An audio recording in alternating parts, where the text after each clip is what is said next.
వినరో భాగ్యము విష్ణు కథ వ్యాసాయ విష్ణు రూపాయ. గురుదేవులు పితామహ పత్రిజీ వారికి, మాతాపితలకు, శ్రీపాద శ్రీవల్లభులకు, అస్మత్ స్వస్థితికి ఆత్మ ప్రణామాలు. ఈరోజు వేదవ్యాస విరచితం భీష్మ ప్రోక్తమైనటువంటి శ్రీ విష్ణు సహస్రనామ స్తోత్రంలోని 8వ శ్లోకానికి మహావిష్ణువు విభూతులను అభివర్ణించే వేదార్థాన్ని, ఆ విభూతుల వల్ల తమ సాధనతో, ఆచరణతో, బోధనతో యోగులు ప్రవర్తించేటువంటి యోగార్థాన్ని మనం చెప్పుకుంటున్నాం.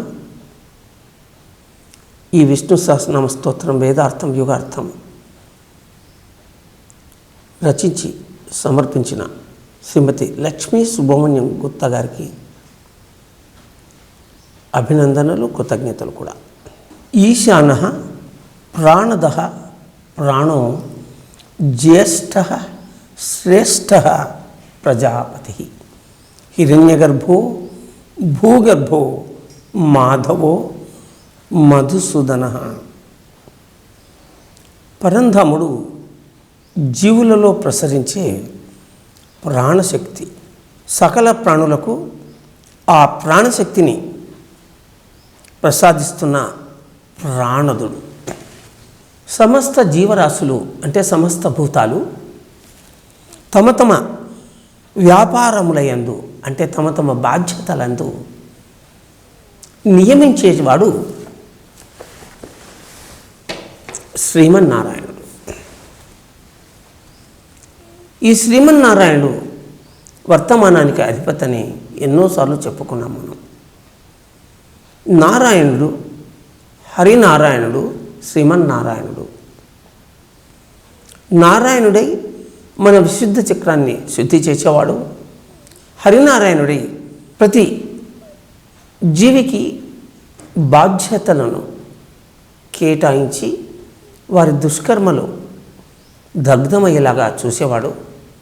శ్రీమన్నారాయణుడై ఫలితాలని ప్రసాదించేవాడు. అన్నీ అతడే, అన్నీ ఆయనే. ఈ ఈశానుడు అనగా మహాగురువు. ఈశాన్యం మహాగురువు అని చెప్తారు దత్తాత్రేయుల వారు, శ్రీపాద శ్రీవల్లభుల వారు. కనుక ఈశాన్యంలో అంటే ఈశాన్యం దైవ దిశ, అటువైపుననే సత్యలోకం, ఆ పైన విష్ణులోకం, ఆ ప్రక్కనే కైలాసం, వైకుంఠం కైలాసం ఉంటాయి అని ప్రతీతి. ఆ ఈశాన్య భాగంలోనే వైకుంఠంలో పరివేష్టితుడై స్వామి జీవరాశులన్నిటికీ బాధ్యతలను కేటాయిస్తూ ఉంటాడు కనుక ఈశానః అని చెప్పబడ్డాడు. జీవులలో ప్రసరించి ప్రాణశక్తివి, ప్రాణదుడవు నీవే స్వామి మహావిష్ణు. ప్రాణదః ప్రాణః, ప్రాణములు 5 ప్రాణం, అపానం, వ్యానం, ఉదానం, సమానం అనే పంచమహాప్రాణాలను జీవులలో ప్రతిష్ఠింపజేసేవాడు కనుక స్వామిని ప్రాణదః అని పిలిచారు. ఈ ప్రాణాలను శుద్ధి చేసేవాడు ఈ మహావిష్ణువు. ప్రాణాలని ప్రతిష్ఠించేవాడు, ఆ ప్రాణాలను కోసి లయం చేసేవాడు కూడా ఈతడే. మరి ప్రాణాన్ని స్వామి జీవులలో ఎలా ప్రవేశింపజేస్తున్నాడు? ఉచ్ఛ్వాస నిశ్వాసాల ద్వారా, the inhalation and the exhalation. మనలోకి ఆక్సిజన్ రూపంలో ప్రాణశక్తి ప్రవేశిస్తుంది. ఉచ్ఛ్వాసంగా కార్బన్ డయాక్సైడ్ రూపంలో ఈ ఎగ్జలేషన్ నిశ్వాసంగా బయటికి వెళ్తుంది. వృక్షాలు కార్బన్ డయాక్సైడ్ని తీసుకుని ఆక్సిజన్ను విడుదల చేస్తాయి. మనుషులు ఆక్సిజన్ తీసుకుని కార్బన్ డయాక్సైడ్ విడుదల చేస్తాడు. దీనికి మనం ఉదాహరణ చెప్పుకోవచ్చు. రైతు పంటలు వేస్తాడు. ఆ పంటలోని మొక్కజొన్న కంకులని, జొన్నలని, వరిని, గోధుమని, దుంపలుగా ఉండేటువంటి వేరుశెనగను, మరి క్యారెట్ను, బంగాళాదుంపను అన్నీ మనం తీసుకుంటాము.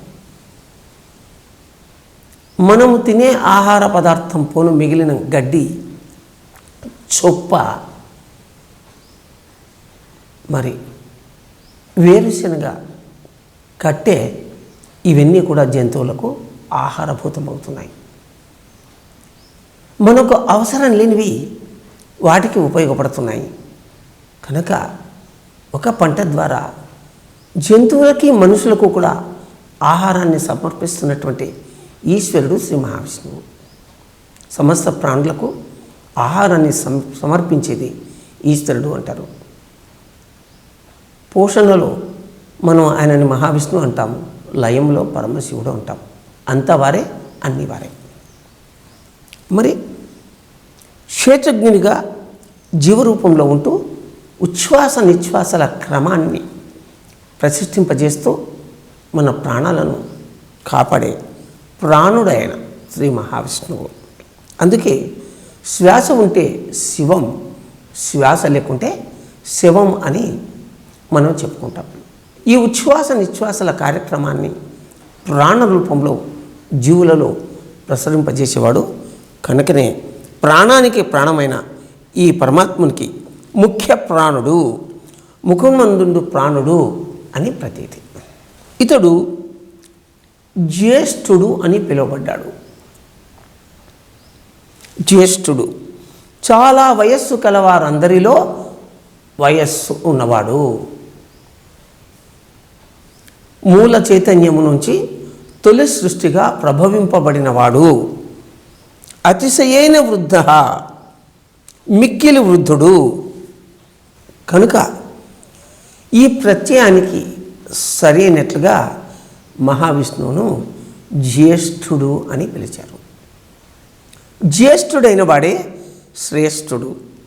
జ్యేష్ఠుడు అని పిలిచినటువంటి శ్రీ మహావిష్ణువును తదుపరి శ్రేష్ఠ అన్నారు. శ్రేష్ఠుడు. శ్రేష్ఠుడు అంటే మిక్కిలి ప్రశంసింపబడేవాడు, శ్రేష్ఠ గుణాలతో అలరారేవాడు. ప్రాణులను పోషించేవాడు ఇతడే, ప్రాణుల ప్రాణాలను తీసేవాడు ఇతడే. అన్నిటికీ అధిపతి, అంతటికీ అధికారి, ఏదైనా చేయగల సమర్థుడు, ఏదీ చేయకుండా మౌనంగా ఉండేవాడు, అన్నీ అతడే. కనుక జ్యేష్ఠుడు, శ్రేష్ఠుడు, ముఖ్య ప్రాణతత్వము కలిగినవాడు, ఎల్ల లోకాలలో కంటే మొట్టమొదటి వాడే విష్ణువు. కనుక అతడిని జ్యేష్ఠుడు, శ్రేష్ఠుడు అని వేదవాక్యంగా పరిగణింపబడింది. ప్రజాపతి. ఈ ప్రజాపతి మనం మొట్టమొదటి ప్రజాపతిగా సృష్టితత్వంలో సృష్టి చేసినటువంటి బ్రహ్మను ప్రజాపతిగా పిలుస్తాం. ఈ ప్రజాపతిగా ప్రజానాంపతి తానే ఈశ్వరుడై సర్వప్రజల సర్వప్రాణులకును పతి, తండ్రి, రక్షకుడు కనుక ప్రజాపతి అని పిలిచారు.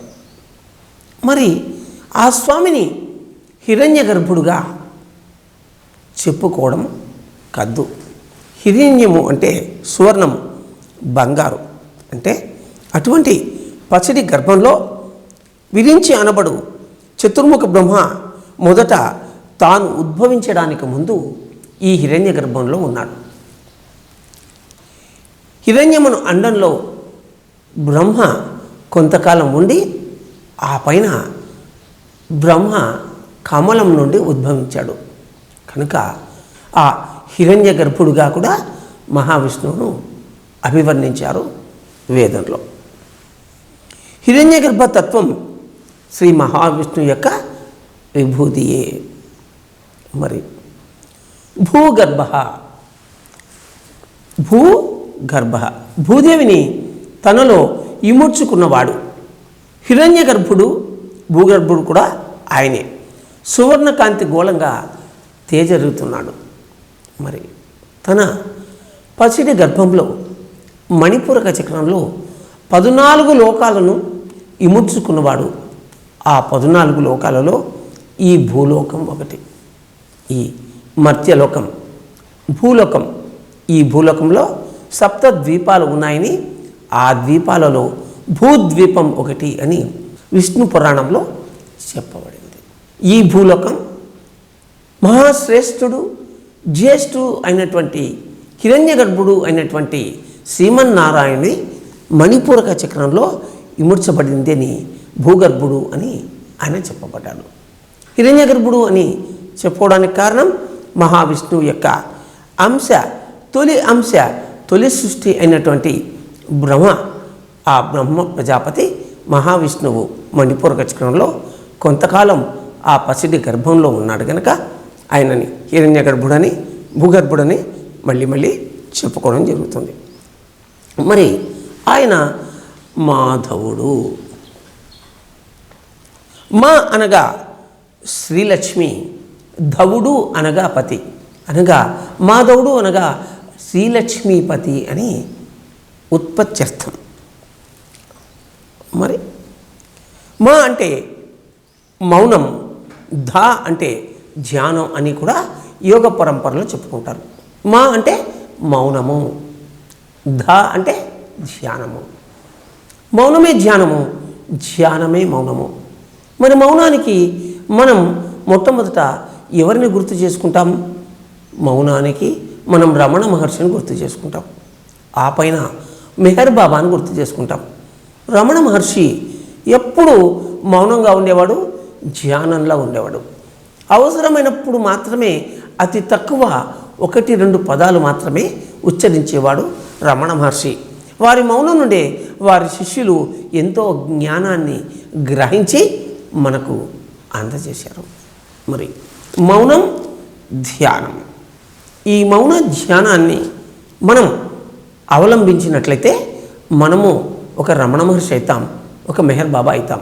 ఈ మెహర్ బాబా 43 సంవత్సరాల పాటు మౌనంగా ఉన్నాడు. చూడండి, ఒక యోగీశ్వరుడు 43 సంవత్సరాల పాటు మౌనంగా ఉన్నాడంటే, నోరు తెరగా ఉండడం, ఈ భూలోకంలో ఈ వ్యవహారాలను, భూమిపైన విషయాలన్నీ చూస్తూ 43 ఏళ్ళు ఆయన మౌనంలో ఉంటూ ధ్యానం చేస్తారంటే, ఈ మాధవుడు అంటే మౌనంగా ఉంటూ ధ్యానం చేసేవాడు అని. పిరమిడ్ మాస్టర్లు అందరూ మాధవులే. వారు తక్కువ మాట్లాడతారు, ఎక్కువ వింటారు, ఎప్పుడు ధ్యానం చేస్తుంటారు. ధీ అంటే ఆత్మతో, యానం అంటే ప్రయాణం. సూక్ష్మ శరీరాన్ని చేస్తుంటారు పిరమిడ్ మాస్టర్లు, ధ్యానంలోనూ నిద్రలోనూ. వాస్తవానికి ప్రతి వ్యక్తి నిద్రలో సూక్ష్మ శరీరాన్ని చేస్తూ ఉంటాడు, కానీ అది ఎరకతో ఉండదు. ధ్యానంలో జరిగే సూక్ష్మ శరీరానం ఎరకతో ఉంటుంది. కనుక ధ్యానమే మౌనం, మౌనమే ధ్యానం. మనమంతా సూక్ష్మ శరీరధారులమై సూక్ష్మ శరీరాన్ని చేస్తూ ఉంటాము. అందుకే ఆయన మాధవుడు, లక్ష్మీపతి అని చెప్పబడ్డాడు. మరి లక్ష్మీపతిని ఎందుకు మాధవుడిగా కీర్తించడం జరిగింది?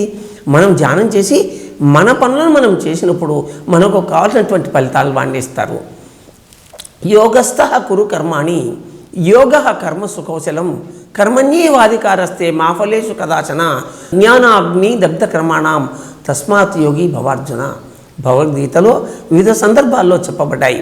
యోగస్థ కురు కర్మాణి, ధ్యానయోగివై నీ డే టు డే యాక్టివిటీని చేయి. యోగ కర్మ సుకౌశలం, ధ్యానం చేసి నీ యొక్క వృత్తి, వ్యాపారం, ఉద్యోగం, వ్యవహారం, వ్యవసాయం, అధికారం ఇవన్నీ నువ్వు ఆచరించడం వల్ల అందులో విశేషమైన నైపుణ్యం లభిస్తుంది.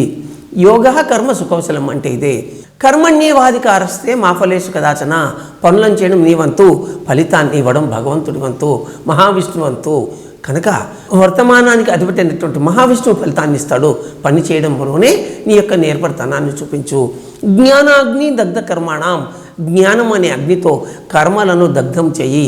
తస్మాత్ యోగి భవ అర్జున, ఓ అర్జున, నరుడమైన నువ్వు నిరంతరం ధ్యానయోగిగా మారు, నిరంతరం ధ్యానయోగిగా ఉండు, ధ్యానం చేస్తూ నీ యొక్క కర్మలను ఆచరించు అని చెప్తున్నారు. మరి ఎంత అద్భుతంగా చెప్పబడుతుంది ఈ మాధవ యోగం. చూడండి, మధుసూదన, మరి మధుసూదనుడు, మధువను నామంగల రాక్షసుని, సూదనం అంటే చంపినవాడు. మహావిష్ణువు ఒకప్పుడు యోగ నిద్రలో ఉన్నారట. అప్పుడు ఆ యోగ నిద్రలో ఆయన ఉన్నప్పుడు ఆయన చెవి నుంచి గుబిలి వెలువడింది. ఎడమ చెవి నుంచి కుడి చెవి నుంచి కాస్త గుబిలి వెలువడింది. అలా వెలువడినప్పుడు ఆ గుబిలి నుంచి కుడి చెవి నుంచి మధువను రాక్షసుడు, ఎడమ చెవి నుంచి కైటభుడను రాక్షసుడు వెలువడ్డారు. ఆ వెంటనే వారు బ్రహ్మపై యుద్ధానికి దిగారు. బ్రహ్మను చంపడానికి, మింగివేయడానికి ప్రయత్నించారు. అప్పుడు బ్రహ్మ మాధవుడిని అంటే శ్రీమన్నారాయణుడిని, ఆ శ్రీపతిని, జ్యేష్ఠుడిని, శ్రేష్ఠుడిని, ఆ ప్రజాపతిని, ఆ ఈశాన ప్రాణదుడిని శరణు చొచ్చాడు. అప్పుడు మహావిష్ణువు లేచి యోగనిద్ర నుండి లేచి యుద్ధానికి ఉపక్రమించాడు. యుద్ధానికి ఉపక్రమిస్తూ ఉన్నప్పుడు అతడు ఆ మధుకైటబులతో యుద్ధం చేయడానికి ఉపక్రమించాడు. మధువు అంటే తేనె, కైటభుడు అంటే కీటకం. చూడండి, ఒక భ్రమరం, ఒక తేనెటిగా పూల నుండి తేనెను సేకరించి తేనె పట్టు పెడుతుంది. కీటకం ఒక రాక్షసుడు, మధువు ఒక రాక్షసుడు. వారిద్దరూ లోక కంటకుడైనారు. ఈ మధుకైటబులు బ్రహ్మని సంహరించడానికి విజ్ఞప్తుడైనప్పుడు ఆ ఇద్దరితో యుద్ధం చేయడానికి ఒక్కడి శక్తి చాలలేదట మహావిష్ణువు. చూడండి, మహావిష్ణువు చెవుల నుండి పుట్టినవారు మధుకైటబులు. మారి మహావిష్ణువు యొక్క తొలి సృష్టి అయినటువంటి బ్రహ్మను చంపడానికి ప్రయత్నించిన వారు, వారిని చంపడానికి మరి మహావిష్ణువు ప్రయత్నించవలసి వచ్చింది. తాను ఒక్కడిగా కాక రెండుగా నరుడు, నారాయణుడు అనేటువంటి రెండు రూపాలను ధరించాడట అప్పుడు శ్రీ మహావిష్ణువు. వీరిద్దరూ కూడా నారాయణ యోగి, నరయోగి అని పిలువబడ్డారు. మహావిష్ణువు యొక్క అవతారాలలో, అంశావతారాలలో, మరి పూర్ణావతారాల్లో ఈ నరనారాయణులు ఉన్నారు. మరి మహావిష్ణువు తనను తాను నరనారాయణులుగా సృష్టించుకున్నాడు. అలా సృష్టించుకుని 1000 సంవత్సరాలు నరుడు ధ్యానం చేస్తుంటే నారాయణుడు మధుకైటబులతో పోరాడుతూ ఉన్నాడు. మరి 1000 సంవత్సరాలు ధ్యానం చేసినటువంటి నరుడు శక్తిని పుంజుకొని ఆ చైతన్యంతో, ఆ చైతన్య శక్తితో మధుకైటబులతో పోరాడాడు. నరుడు పోరాడుతుంటే నారాయణుడు మరల 1000 సంవత్సరాలు ధ్యానం చేసి శక్తిని పుంజుకున్నాడు. ఈ విధంగా లక్షల సంవత్సరాలు గడిచాయిట ఈ మధుకైటబులను సంహరించడానికి శ్రీ మహావిష్ణువుకు. అయినా ఆ మధుకైటబులు సంహరింపబడలేదు, తమ అనంత ప్రతాపాన్ని చూస్తూనే ఉన్నారు. దీనిని బట్టి మనం తెలుసుకోవాల్సింది ఏంటంటే, మనలోనే ఉన్నటువంటి వ్యర్థ పదార్థం, ఆ వ్యర్థ పదార్థం ఏదైనా సరే జాగ్రత్త పడకపోతే మనల్ని అదే కబళించడానికి ప్రయత్నం చేస్తాం. మహావిష్ణువు కర్ణాల నుండి వెలువడినటువంటి గుబులి మధుకైటబులుగా మారి మహావిష్ణువుతో యుద్ధం చేస్తున్నాయి అంటే మనలోనే రెండు ఉన్నాయి. రావణ శక్తి మనలోనే ఉంది, రామశక్తి మనలోనే ఉంది, కృష్ణశక్తి మనలోనే ఉంది, శిశుపాల శక్తి మనలోనే ఉంది. కౌరవులు మనలోనే ఉన్నారు, పాండవులు మనలోనే ఉన్నారు. ఎవరు ఎక్కడా బయట లేరు, అంతా మనమే, అన్నీ మనమే. గత జన్మలో రావణుడు, ఈ జన్మలో రాముడు, ఈ జన్మలో దుర్యోధనుడు, వచ్చే జన్మలో ధర్మరాజు, ఈ జన్మలో శిశుపాలుడు, రాబోయే జన్మలో కృష్ణుడు. కనుక ఈ మానవ జీవన విధానంలో దేవతలు ఉంటారు, రాక్షసులు ఉంటారు అని చెప్పడానికే మరి ఈ యొక్క సృష్టితత్వం ఈ విధంగా ఉంది. అలా లక్షల సంవత్సరాలు మధుకైటబులతో యుద్ధం చేసినటువంటి నరనారాయణులు అలసిపోయారు. అలసిపోయినప్పుడు ఆది పరాశక్తిని వారు శరణు వేడారు. అప్పుడు మూల చైతన్య స్వరూపమైన ఆది పరాశక్తి అక్కడ ఉద్భవించింది. మహావిష్ణువుకు ఆవిడ, నా శక్తిని నీలో ప్రవేశింపజేస్తున్నాను, ఇప్పుడు నరుడు నీలో కలిసిపోతాడు, ఇప్పుడు నువ్వు నారాయణుడివి, ఈ నారాయణుడైన నువ్వు యుద్ధము చేయడానికి కావాల్సిన శక్తిని నేను నీకు ఇస్తున్నాను అంది ఆ తల్లి. అప్పుడు ఆ నారాయణుడు కాసేపు అంటే ధ్యాన యోగంలోకి వెళ్ళిపోయాడు. ఆ ధ్యాన యోగంలోకి వెళ్ళిపోయినప్పుడు తన ధనస్సును తన మెడకు తగిలించుకుని ఆ నారాయణుడు కాసేపు ధ్యానమగ్నుడైనాడు. అప్పుడు ఈ మధుకైటబులలోని కైటబుడు ఆ ధనువును డిస్టర్బ్ చేయడానికి ప్రయత్నించాడు తన శక్తితో. అప్పుడు ఆ ధనుస్సు పక్కకు కదలడం వల్ల మహావిష్ణువు యొక్క తల ఎగిరి పక్కన పడిందిట. అప్పుడు ఆది పరాశక్తి యొక్క యోగ శక్తితో ఆ మహావిష్ణువుకు గుర్రపు తల అంటే హయగ్రీవపు తల వెలిసింది. ఇది మహావిష్ణువు యొక్క హయగ్రీవ అవతారం. మణిపూరక చక్రం గుర్రపు తల, మణిపూరక చక్రంలో గుర్రపు తలతో ఉంటాడు ఆ హయగ్రీవ స్వామి. అప్పుడు హయగ్రీవుడై నరనారాయణుల శక్తితో ఆదిశక్తిదేవి యొక్క యోగ చైతన్యంతో ఆ మధుకైటబులను సంహరించాడు శ్రీమన్ నారాయణుడు. కనుక అతడు మధువును రాక్షసుని చంపినవాడు. ఈ మధువు అంటే తేనె. ఈ తేనె మనను ఆకర్షిస్తుంది, ఆకర్షించి మనను మోహానికి లోభానికి గురి చేస్తుంది. కనుక మనలోని లోభాన్ని మోహాన్ని సంహరించేవాడు మధుసూదనుడు. ఇప్పుడు మనం శ్రీ విష్ణు సహస్రనామ స్తోత్రంలోని 8వ శ్లోకానికి యోగార్థాన్ని చెప్పుకుంటున్నాం. వేదార్థంలో మహావిష్ణువు విభూతులను తెలుసుకున్నాం మనం. యోగార్థంలో సాధకులు యోగులు యోగీశ్వరులై తాము విన్నది చదివినది ఆచరించి అమలు చేసి ఇతరులకు బోధించే తత్వాన్ని యోగార్థం అన్నాం. పరంధాముడు ఈశాన్య దైవశక్తి. ఈశాన్య దైవశక్తి నుంచి ప్రసాదింపబడిన ఐశ్వర్య ప్రాణశక్తిని యోగులు ధ్యానిస్తూ రుగ్మతారహితులై వజ్రకాయలు అవుతారు. ఇక్కడ ఐశ్వర్య ప్రాణశక్తి అని చెప్పబడింది. నిజమైన ఐశ్వర్యం ఏందయ్యా? మనుషులు ధనాన్ని, కుటుంబాన్ని, పదవులను, కీర్తిని, ప్రతిష్టని ఐశ్వర్యంగా భావిస్తారు. కానీ నిజమైన ఐశ్వర్యం శ్వాస, ప్రాణశక్తి శరీరంలో ఉంటేనే జీవశక్తి ఉంటుంది. జీవశక్తి అంటే జీవాత్మ ప్రాణశక్తి ఉన్ననాళ్లే, శరీరంలో ప్రాణం ఉన్ననాళ్లే తానుండి ఈ శరీరాన్ని నడిపిస్తుంది. ప్రాణం పోతే ఆత్మ వెళ్ళిపోతుంది. అందుకే మన పెద్దవాళ్ళు చెప్తుంటారు, పోయాడు. మరి శరీరం ఇక్కడే ఉంది కానీ చనిపోయింది. ఏంటి పోయింది? జీవాత్మ ప్రాణం పోవడం వల్ల ఆత్మగా మారి శని అంటే వెళ్ళిపోయింది లేదా వెళ్ళిపోయాడు. కనుక నిజమైన ఐశ్వర్యం ఏదయ్యా అంటే ప్రతి మనిషిలోనూ ప్రతి జీవిలోనూ ప్రాణశక్తి. ఈ ప్రాణశక్తి జంతువులలో, పక్షులలో, కీటకాలలో కూడా ఉంటుంది. జంతువులని, పక్షులని, జలచరాలని మనుషులు నిస్వార్థంతో ఆహారం కోసం, వినోదం కోసం చంపడం వల్ల ఈ ప్రకృతిలో నెగటివ్ వైబ్రేషన్, వికార తరంగాలు, వికృత తరంగాలు వ్యాపించడం వల్ల ఆక్సిజన్ అంటే ప్రాణశక్తి తగ్గుతూ కార్బన్ డైఆక్సైడ్ పెరుగుతుంది.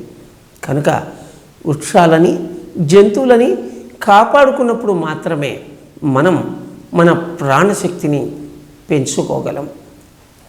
అలాగే వృక్షాలని అఖండంగా పెకిలించి వేయడం వల్ల కూడా ఈ ప్రాణశక్తి తగ్గుతుంది.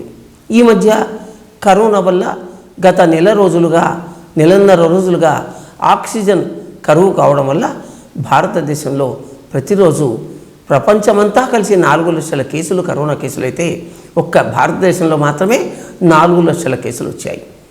మరి ఇప్పుడు అవి 2 లక్షల కేసులకు లోబడి ఉన్నాయి. ఎందుకు?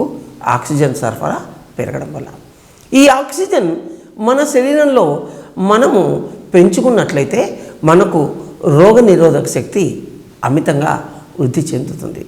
ఆ రోగనిరోధక శక్తి పెరగకపోవడం వల్ల లేదా క్షీణించడం వల్ల కరోనా వ్యాధికి మనుషులు గురి అవుతున్నారు. ప్రశాంతంగా ఉండడం, అటవీ ప్రాంతాలలో ఆక్సిజన్ ఎక్కువగా ఉండే ప్రాంతాల్లో ఉండడం, ఫ్యాక్టరీలు కర్మాగారాలు ఉన్న ప్రదేశాలకు ఈ 2-3 నెలలు దూరంగా ఉండడం, సహజ ప్రాణశక్తిని తీసుకోవడం, చక్కగా ధ్యానం చేయడం, జీవహింస చేయకుండా ఉండడం, మన మనసును ప్రశాంతంగా ఉంచుకోవడం, ధైర్యంగా ఉండడం, దీనినే నిజమైన వాస్తవమైన సత్యమైన ఐశ్వర్య ప్రాణశక్తిగా భావించవచ్చు. కనుక ఈ ఐశ్వర్య ప్రాణశక్తిని ధ్యానించే యోగులు ఆ నిజమైనటువంటి ఐశ్వర్యాన్ని తాము పొంది ఇతరులకి బోధించడానికి ప్రయత్నిస్తూ ఉంటారు. మనం పిఎంసి ద్వారాను జూమ్ క్లాసుల్లోనూ ఇంట్లోనే ఉండి చేస్తున్నటువంటి పని ఇదే. కనుక ఎవరైతే ఈ ఐశ్వర్య ప్రాణశక్తిని తమ సొంతంగా చేసుకుంటారో వారు రుగ్మత రహితులై వజ్రకాయలు అవుతారు. ధ్యానం ఆరోగ్యవరం. ధ్యానం ద్వారా ఆరోగ్యం, ధ్యానం ద్వారా ఆత్మజ్ఞానం, ధ్యానం ద్వారా ఆనందం. మరి ధ్యానం ద్వారా మనలో రోగనిరోధక శక్తి పెరుగుతుంది. మన ప్రాణం చక్కగా ప్రాణశక్తితో అలరారుతుంటుంది, ఆరోగ్యంగా ఉంటుంది. మనం వజ్రకాయలం అవుతాం. ఈ వజ్రకాయం ఏంటేంటి? కాల్షియం వల్ల, అంటే తినే సరైన ఆహార పదార్థాల వల్ల ఎముకలు గట్టిపడడం, మజ్జు చక్కగా తయారు కావడం, శరీరంలోని రక్తం అంతా కూడా ఎప్పటికప్పుడు అద్భుతంగా ప్రాణశక్తితో శుద్ధి చేయబడడం, మరింత రోగనిరోధక శక్తితోనూ ఆత్మవిశ్వాసంతోనూ మనం మన శరీరాన్ని వజ్రకాయం చేసుకోవడం. ఇది ఒక అద్భుతమైన యోగీశ్వర తత్వం, యోగీశ్వర స్థితి. మరి ఇటువంటి అపరాజ్ఞానాన్ని అందుకునేటువంటి యోగులు తమ వాస్తవాలని తామే సృష్టించుకునేటువంటి బ్రహ్మలుగా రూపొంది యోగ పూర్ణత్వాన్ని పొందుతారు. బ్రహ్మ అంటే సృష్టికర్త. మన యొక్క సంతానానికి మనం సృష్టికర్తలం. మనము మన భార్య, మనము మన భర్త. అయితే మనం పుడుతున్నాం, పెరుగుతున్నాం, పిల్లల్ని కంటున్నాం, ఇల్లు కట్టుకుంటున్నాం, వాకిలు కట్టుకుంటున్నాం, మరి వెళ్ళిపోతున్నాం.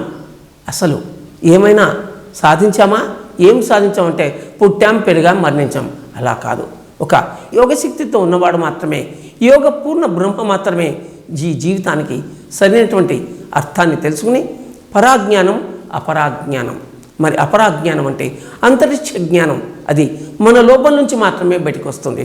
మన లోపలి దివ్యతత్వాన్ని, అంటే మన ఆత్మ అయినటువంటి శ్రీమన్నారాయణని మనం తెలుసుకుని ఆ అపరాజ్ఞానంతో as inner so outer, as upper so lower. Jesus చెప్తాడు యాజ్ అప్పర్ సో లోయర్ అని. పత్రిజీ చెప్తారు యాజ్ ఇన్నర్ సో అవుటర్ అని. ఈ అపరాజ్ఞానాన్ని మరి అంతరిక్షం నుంచి, మన లోపల నుంచి తీసుకుని యోగ పరబ్రహ్మలుగా రూపొంది పిరమిడ్ మాస్టర్లందరూ కూడా యోగ పూర్ణత్వాన్ని పొందుతూ ఉన్నారు. అందుకే ప్రతి పిరమిడ్ మాస్టర్ బుద్ధుడే అని చెప్తారు పత్రిజీ. అలాంటి యోగులు భూజననీయమైన సువర్ణ కిరణాలని తమలో ఇముడ్చుకుంటారు. భూజననీయమైన సువర్ణ కిరణాలు. ధ్యానం ద్వారా విద్యుత్ అయస్కాంత తరంగాలు మనలో ప్రవేశిస్తాయి. ఎన్నో వైబ్రేషన్స్, ఎన్నో అద్భుతమైన తేజో తరంగాలు మనలో ప్రవేశిస్తాయి. ఇవి బంగారు వర్ణంతో ఉంటాయి. బంగారు వర్ణంతో ఈ కిరణాలు మన శరీరంలో ప్రవేశిస్తూ మన దేహాన్ని వజ్రకాయంగా మారుస్తాయి. అలాగే మనని శ్రేష్ఠ గుణగణాలతో జ్యేష్ఠులుగా, అంటే గొప్పవారిగా తీర్చిదిద్దుతాయి. అటువంటి జ్యేష్ఠ శ్రేష్ఠ గుణగణాలతో మనం అలరారుతూ ఉన్నప్పుడు తేనె లాంటి ఇంద్రియ ఆకర్షక అసుర గుణాలు, కీటకాలు మనని ఏమి చేయలేవు. అటువంటి తపోబ్రహ్మలకు యోగ సుమాంజలి. మధువు కైటపుడు తేనె లాంటి మధువు అనే రాక్షసుడు, భ్రమణం లాంటి కీటకుడనే రాక్షసుడు మనని అనేక ఆకర్షణలకు, వస్తువులకు, విషయాలకు, అందాలకు, స్త్రీలకు, పురుషులకు, వీటన్నిటికీ కూడా ఆకర్షణని, కామాన్ని, మోహాన్ని కలిగించి ఎప్పటికప్పుడు మనల్ని భ్రమలలో తోసివేస్తూ ఉంటారు. ధ్యానంతో, ధ్యానయోగంతో, జ్ఞానంతో మనం మన పంచ ప్రాణాలని చక్కగా కాపాడుకుని చక్కటి యోగేశ్వర స్థితిలో నియమబద్ధమైన సంసార జీవితంలో చక్కగా అలరారుతూ మనమే బ్రహ్మలమై, మనమే విష్ణువులమై, మనమే శివుడమై అలరాడుతూ ఉండడమే నిజమైనటువంటి యోగతత్వం. అటువంటి అసుర గుణాలను సంహరించి సురగుణాలను పెంపొందించుకునేటువంటి తపోబ్రహ్మలకు, యోగ బ్రహ్మలకు యోగ సుమాంజలి. ఈశాన్యం దైవశక్తి, ఈశ్వర ప్రాణశక్తి. మనకు 4 దిక్కులు, 4 దిశలు ఉన్నాయి. తూర్పు, ఆగ్నేయం, దక్షిణం, నైరుతి, పడమర, వాయవ్యం, ఉత్తరం, ఈశాన్యం. తూర్పు దిక్కున లోకపాలకుడైన దేవేంద్రుడు, ముల్లోకాలను పాలించేవాడు. ఇంద్రుడు అంటే ఇంద్రియాలను జయించినవాడు. అటువంటి ఇంద్రియాలను జయించినటువంటి యోగులకు అధిపతి దేవేంద్రుడు, దేవ ఇంద్రుడు. సురలను, మానవులను కూడా పాలించేవాడు. ఈ భూమికి పాలకుడు దేవేంద్రుడు. ఇక ఆగ్నేయంలో అగ్నిదేవుడు, అగ్ని భగవానుడు ఉంటాడు. జీవులలో చైతన్య శక్తి, పచనం చేసే శక్తి, యజ్ఞం చేసే శక్తి, అగ్నికి ఆహుతి చేసే శక్తి, మరి అన్నీ అగ్నిగానే పిలుస్తారు. అతడు ఆగ్నేయ దిశలో ఉంటాడు. దక్షిణ దిక్కులో ధర్మదేవత ఉంటారు. మరణం అంటే భయం ఉండేవారికి ఈయన యమధర్మరాజు. మరణ భయాన్ని అధిగమించిన యోగికి ఈయన ధర్మదేవత. ప్రాణుల, జీవుల కాలాన్ని పరివేష్టిస్తూ వారి శుభ అశుభ కర్మలని చక్కగా తన సెక్రటరీ అయినటువంటి చిత్రగుప్తంతో రికార్డ్ చేయిస్తూ జీవులని క్రమశిక్షణలో ఉంచడానికి అదుపు చేసేటువంటి యంత్రాంగం ధర్మదేవత. ఇక నైరుతి దిశలో నిరుతి అనే రాక్షసుడు ఉంటాడు. ఇతడు కర్తవ్య పాలనకు, క్రమశిక్షణకు, ఆచరణాత్మక దృక్పథానికి ప్రతీక.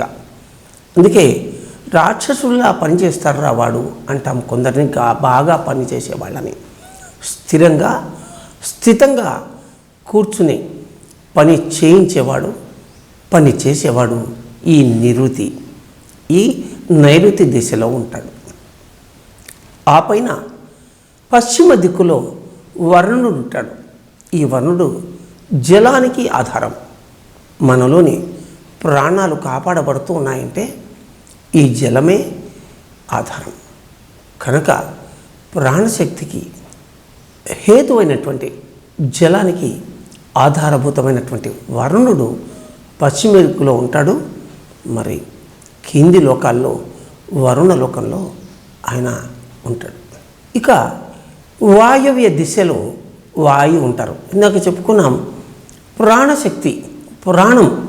వాయువు అంటే ప్రాణం, వాయువు అంటే ఉచ్ఛ్వాస నిశ్వాసం, వాయువు అంటే శ్వాస. ఈ వాయువు స్తంభిస్తే ప్రాణం స్తంభిస్తుంది. ఈ వాయువు ఆగిపోతే ఈ ముల్లోకాలు ఆగిపోతాయి. ఆంజనేయ స్వామి మరి చిన్నగా ఉన్నప్పుడు తల్లి పుట్టిన వెంటనే తల్లి అంజనాదేవి మగతలో ఉండిదా. అప్పుడు వెంటనే ఆయనకు ఆకలైంది. ఆకలైతే అప్పుడు ఉషోదయకాలం, సూర్యుడు ఎర్రగా ఉన్నాడు.